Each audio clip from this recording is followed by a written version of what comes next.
नमस्कार दोस्तों, मैं हूँ फ्रिकी और स्वागत है आपका पार्ट 2 में। तो अभी तक आपने पार्ट 1 नहीं देखा है तो मैंने लिंक डिस्क्रिप्शन में दे रखी है, तो वहाँ पे जाकर आप देख सकते हैं। और बिना किसी देरी के जल्दी से हम इस स्टोरी को आगे बढ़ाएंगे। चार्ल्स शोभराज और अजय चौधरी ये दोनों ने मिलकर कई विदेशी ट्रैवलर्स को मारा था। इसके दौरान ही चार्ल्स की मुलाकात मैरी एंड्रे लेक्लेरेक से हुई, जो पेशे से एक नर्स थी और सबसे ज़्यादा टाइम चार्ल्स ने शायद उसी के साथ बिताया होगा। चार्ल्स और मैरी ने अपने नाम चेंज कर दिए थे। चार्ल्स ने खुद का नाम एलेन गौतियर रखा था और मैरी का नाम मोनिक। मोनिक कनाडा में क्यूबेक शहर से थी और वह थाईलैंड में घूमने आई थी। वह काफ़ी एडवेंचरस थी और ऐसे में ही उसकी मुलाकात चार्ल्स से हो गई और मोनिक चार्ल्स के प्यार में पड़ गई। जिसके बाद अजय, चार्ल्स और मोनिक तीनों बाहरी देशों के ट्रैवलर्स को हेल्प करते थे। उनकी हेल्प करके ही वह उनसे नज़दीकियाँ बनाते थे। बैंकॉक में चार्ल्स ने एक अपार्टमेंट में रूम नंबर 503 और 504 रेंट से लिया था। उसी अपार्टमेंट का नाम कनिट हाउस था, जहाँ पर चार्ल्स फॉरेनर्स को वहाँ रुकने के लिए कहता था। चार्ल्स उनको ये बताता था कि वह एक जेम डीलर है और पार्टी में वह शराब में या कोल्ड ड्रिंक में लूज मोशन या उससे भी ज़्यादा खतरनाक दवाइयाँ मिला देता था, जिसे ड्रग्स। ये देने के बाद वह उन फॉरेनर्स के पैसे और पासवर्ड चुरा लेता था। कई बार वह शराब में ओवरडोज ड्रग डाल देता था, जिससे उन फॉरेनर्स की ज़्यादा तबीयत खराब हो जाती थी। जिसके बाद वह उन्हें किसी तालाब में या समंदर में फेंक देता था। कई बार फॉरेनर्स को पता चल जाता था कि चार्ल्स उनको ड्रग दे रहा है और वह यह सब पुलिस को बताने वाले होते थे, लेकिन उससे पहले ही चार्ल्स और अजय दोनों उन फॉरेनर्स को मार देते थे। कईयों का कहना था कि चार्ल्स शोभराज चार्ल्स मैनसन की तरह क्राइम फैमिली बना रहा था।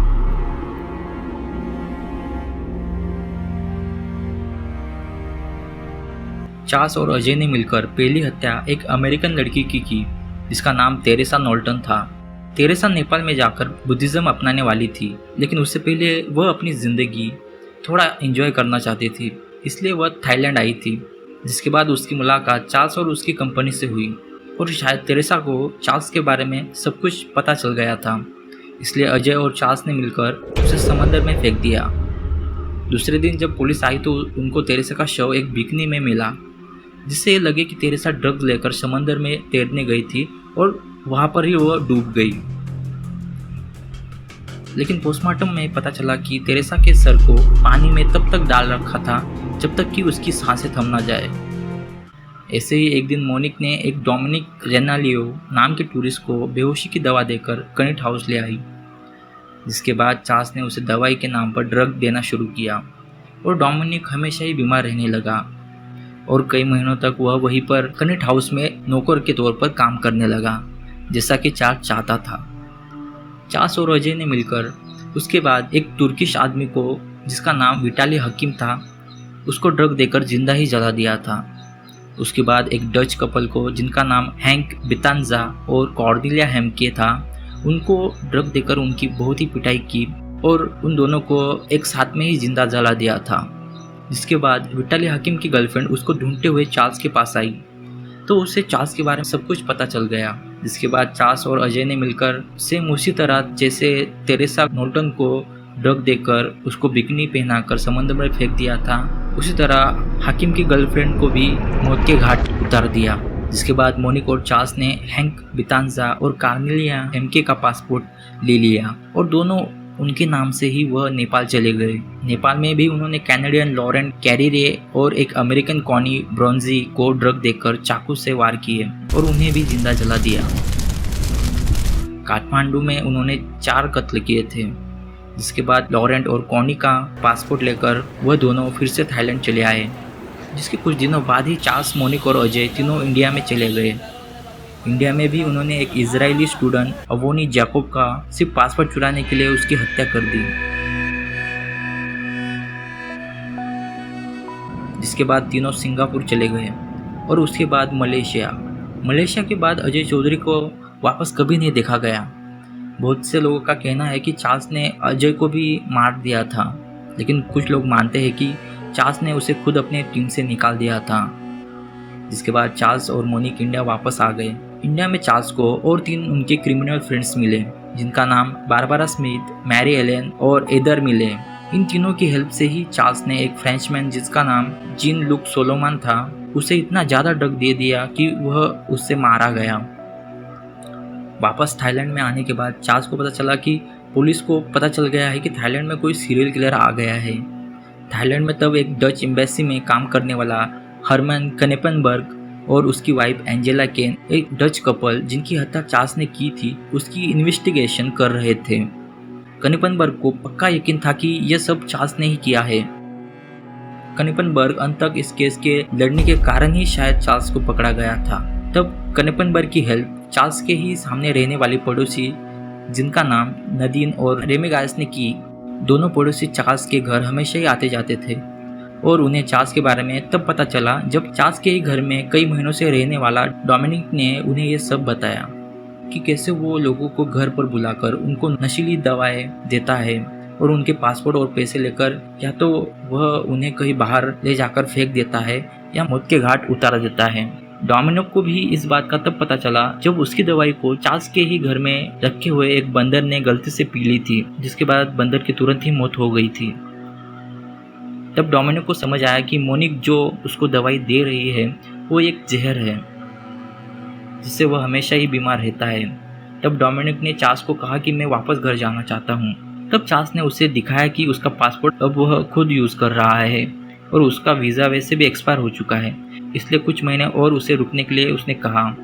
डोमिनिक पुलिस में भी शिकायत नहीं कर सकता था क्योंकि चार्ल्स ने एक हाईली रैंक थाईलैंड पुलिस वाले की बेटी के साथ रिलेशनशिप में था और उसे पता था कि थाईलैंड में अगर वह पुलिस को बताएगा तो पुलिस चार्ल्स को तुरंत ये बात बता देगी। डोमिनिक अब वहाँ फंस चुका था और उसके पास ना तो पासपोर्ट था और ना ही पैसे, इसलिए उसने ये सब बातें नदीन और रेमी को बताई। इसके बाद नदीन और रेमी ने यह सब कनेपनबर्ग को बताया, लेकिन उससे पहले डोमिनिक को उन्हें घर भेजना था। एक बार जब मोनिक और चार्ल्स बिजनेस के सिलसिले में बाहर गए तब नदीन और रेमी ने डोमिनिक को पैसे और उसका पासपोर्ट देकर उसे घर भेज दिया।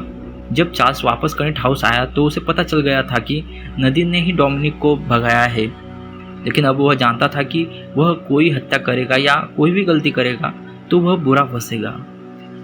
इन बीच के दिनों में नदीन ने चार्ल्स और मोनिक के खिलाफ बहुत सारे सबूत जुटाए जिससे साबित हो कि एलन गॉटियर ही चार्ल्स शोभराज है। जब कनेपनबर्ग ने चार्ल्स की शिकायत थाईलैंड पुलिस से की तब चार्ल्स को अरेस्ट किया गया। चार्ल्स को इस बात का पहले से ही अंदाजा था, इसलिए उसने इसकी प्लानिंग पहले से ही की हुई थी।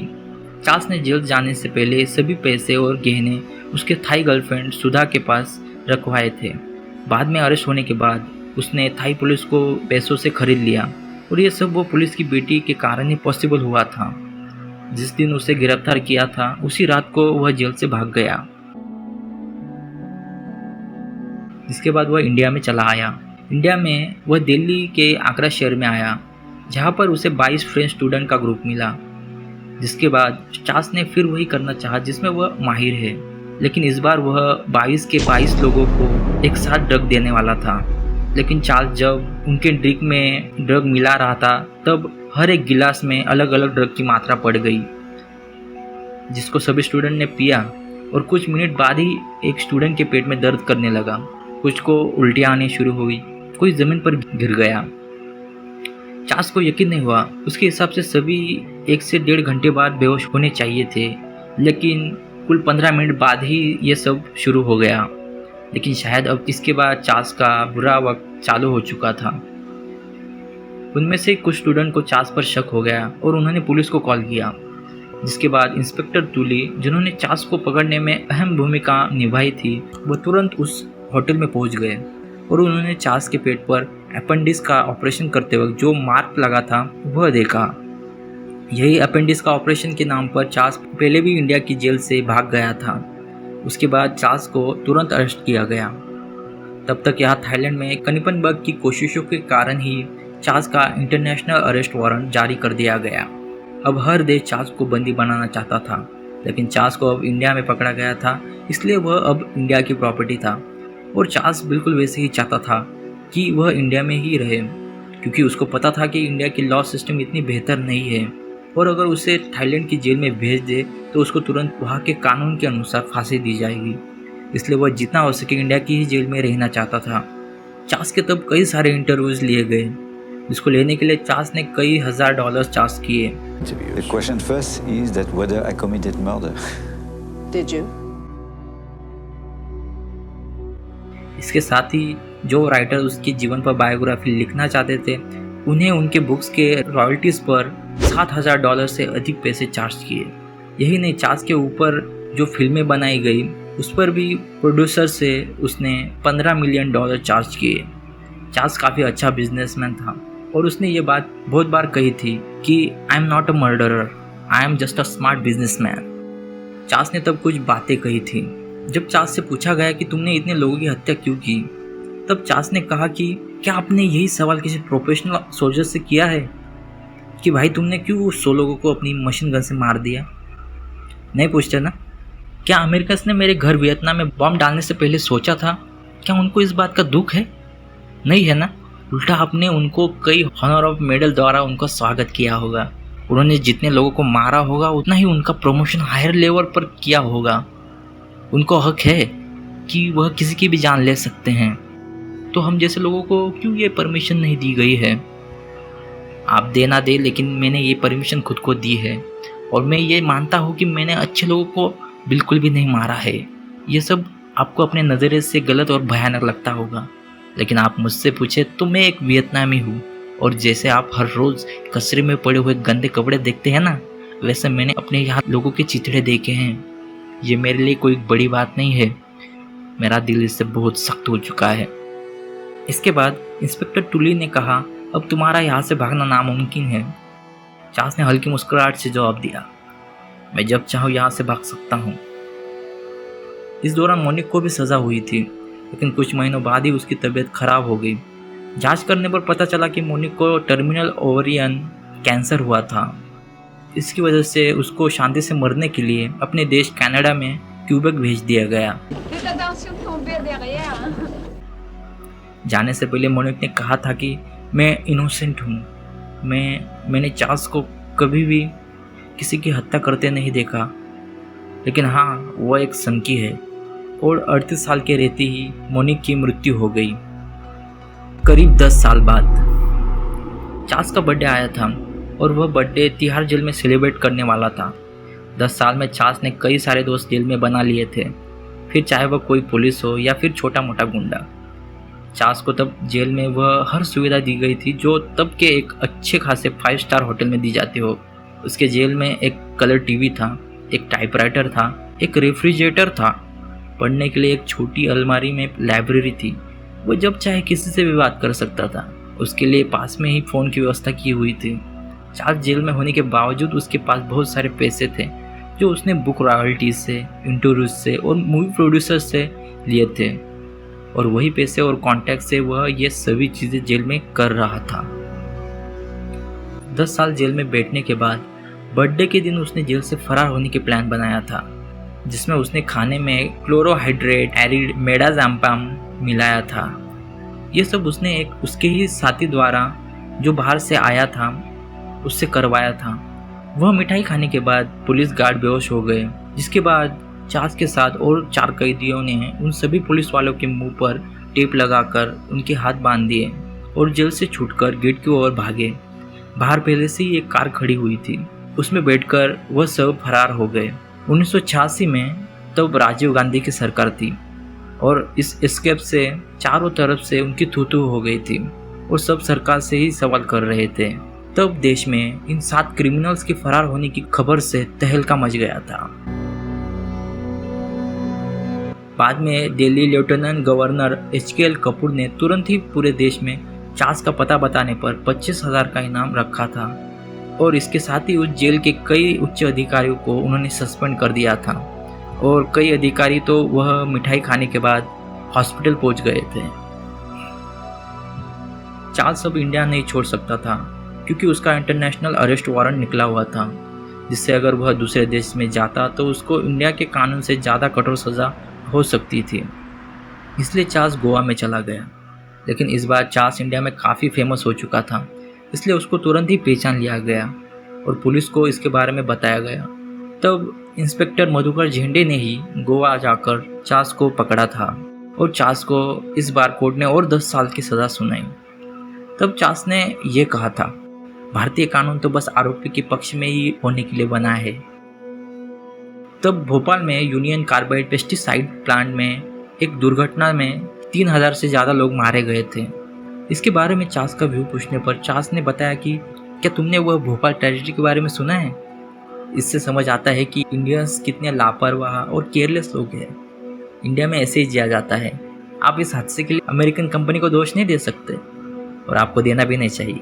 आपको भी पता है कि इंडियन अपनी सुरक्षा के प्रति कितना लापरवाह होता है।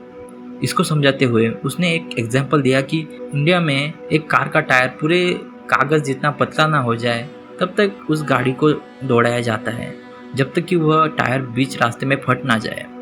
1997 में चार्ल्स जेल से रिहा हो गया, जिसके बाद वह एक मीडिया स्टार बन चुका था। वह इंटरव्यूज़ के लिए लाखों डॉलर चार्ज करने लगा, लेकिन अचानक चार्ल्स को पता नहीं क्या हुआ, वह 2003 में नेपाल में चला गया।